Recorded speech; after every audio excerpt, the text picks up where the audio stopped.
नमस्ते गाइस, शुभ बिहान। आज यो अब्बरे खर्सानी, भूत खर्सानी, नागा खर्सानी, के खर्सानी हो खर्सानी यसको नाम त हाम्रो के अरे नेपालीले चाहिँ के भन्छ यसको, के भन्छ नेपालीले? ठुलो खर्सानी होला, अब्बरे खर्सानी भन्छ यसलाई। भेट्नु फ्याकेर यहाँ देखाउनु, यो भेट्नु फ्याकेर रेडी बनाएको छु। यस्तो भेट्नु फ्याकेर डिब्बामा हाल्दैछु। यो यति ल्याएको मतलब 100 रुपियाँमा।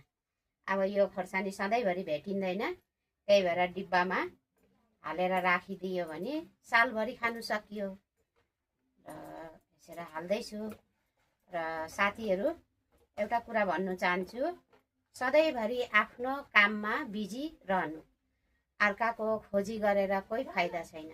अर्काले के खायो के खाएन, को आयो को गयो, के गर्यो के गरेन, यो सब ख्याल गरेर कोही फाइदा छैन मान्छेलाई। र त्यो किन फाइदा छैन भन्दाखेरि आधा घन्टा 1 घन्टा त्यो सब कुरामा आफ्नो समय बितेर जान्छ।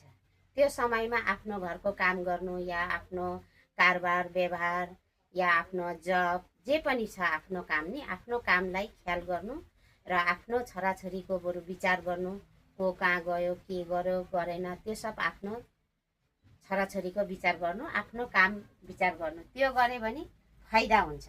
र अब आधा घन्टा 1 घन्टामा आफ्नो घरको काम सारा भ्याइयो, आफ्नो काम सबै भ्याइयो त फाइदामा रहियो नि।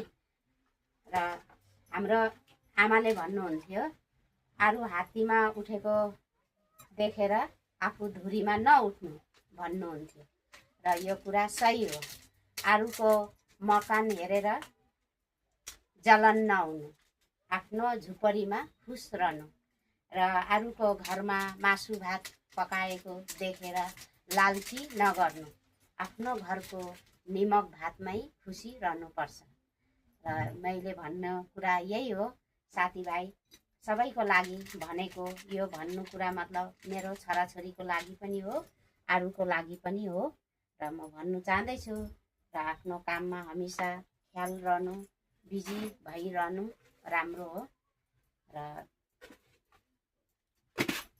यो खर्सानीमा मैले के लगाएँ, बातमा जिरा लगाएँ, धनियाँ लगाएँ, हल्दी लगाएँ, निमक लगाएँ, अरू गरम गरेर राखेको मिठा तेल लगाउँदैछु साथीहरू।